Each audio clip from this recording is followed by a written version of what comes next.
चीरूडी दलित परिवारों एवं वहाँ के दबंगों के बीच का जो मामला पिछले 4 दिन से चल रहा था वो आज एक बड़े धरना प्रदर्शन के रूप में तब्दील हो गया, जिसमें पूर्व राज्य मंत्री से भाजपा नेता अमर बावरी ने कार्यक्रम में शिरकत किया और शिरकत के दौरान उन्होंने कहा कि चीरूडी में अगर दलित परिवारों के साथ किसी भी ढंग का कोई भी अगर उनके साथ बेवजह समस्या चाहे पीड़ित परिवारों को अगर नुकसान पहुंचाने का काम किया जाएगा तो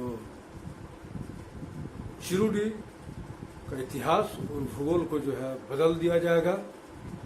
इसे लेकर के प्रशासन ने भी जो है वहाँ पर चाक चौबंद जो है सुरक्षा बढ़ा दी है और पीड़ित परिवारों के जो भूमि को अतिक्रमित कर उसमें खपरेल का जो मकान बना दिया गया था दबंगों के द्वारा, उसे प्रशासन के देखरेख में उसको हटा दिया गया। अब लग रहा है कि पीड़ित परिवारों को जल्द ही न्याय मिलेगी। हर सुख दुख में एक भाई की तरह, एक बेटे की तरह, एक मित्र की तरह,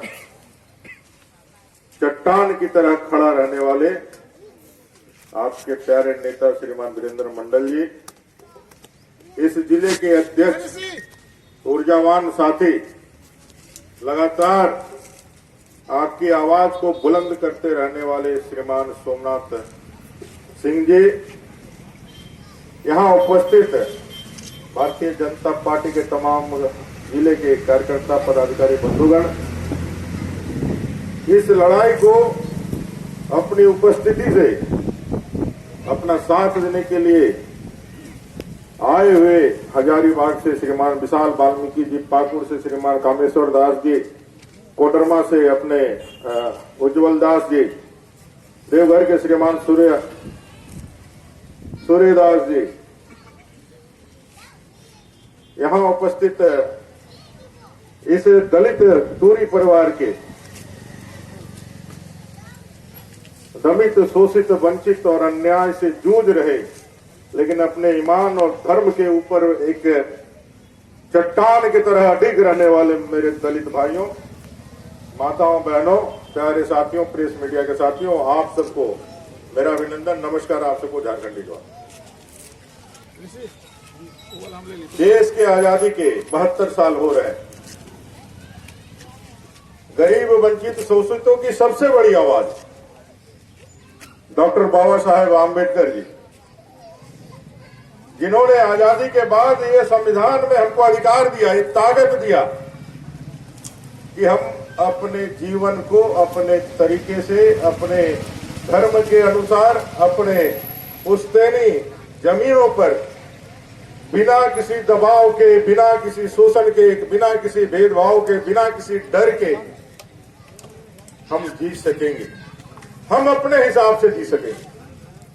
ये बाबा साहेब आम्बेडकर जी का, महात्मा गांधी जी का, ज्योतिबा फूले जी का, सुहेल देव जी का, महाराणा प्रताप जी का, शिवाजी का यह देश है, भगत सिंह जी का यह देश है, ईश्वर चंद्र विद्यासागर जी का देश है।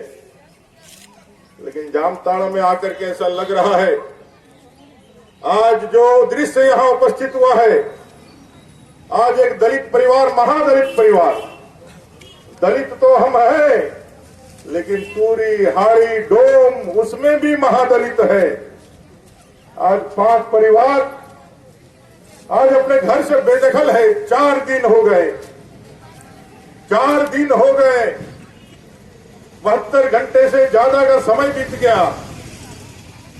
दलितों, आदिवासियों, मजलूमों की सरकार होने का दम भरने वाला हेमंत सरकार, क्या तुम्हारे कानों तक, तुम्हारे आंखों तक इनकी आवाज नहीं पहुंची है? गुरु जी को गुरु जी बनाने वाला वो चीरूडी आज उस धरती का माटी आज कलंकित हो रहा है। आपको अपने मुख्यमंत्री आवास में नींद कैसे आ रही है, ये मैं आज मुख्यमंत्री हेमंत सोरेन जी से जानना चाहता हूं। ये बाबा साहेब आम्बेडकर का यह जामताड़ा है, यह देश है कि ये बाबर और औरंगजेब का देश है, ये आज जानने के लिए हम यहाँ पर एकत्रित हुए हैं, आपसे जानना चाहते हैं।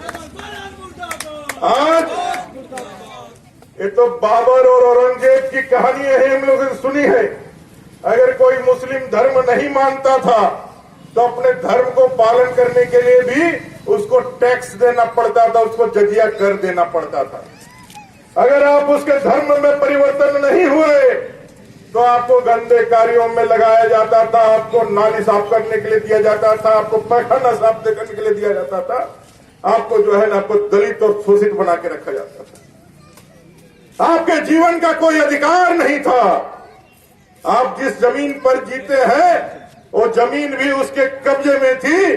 वो जब चाहता आपकी बहू बेटियों को उठा लेता, जब चाहता आपको आपकी जमीन से बेदखल कर देता। ऐसा शासन था वो अत्याचारियों का, अतारियों का, और बाबर और औरंगजेब का शासन था। जामताड़ा में भी क्या बाबर और औरंगजेब का शासन यहाँ स्थापित हो गया है क्या? आज पुश्तैनी जमीन अपनी है, अपने बाप दादाओं की जमीन है। और हेमंत जी, सीएनटी और एसपीटी के कानून को तो आपको बराबर याद रखना चाहिए, क्योंकि सीएनटी और एसपीटी के कानून के कारण ही आज आप सत्ता में आए हैं। तो एसपीटी का कौन सा कानून का कौन धारा ये कहता है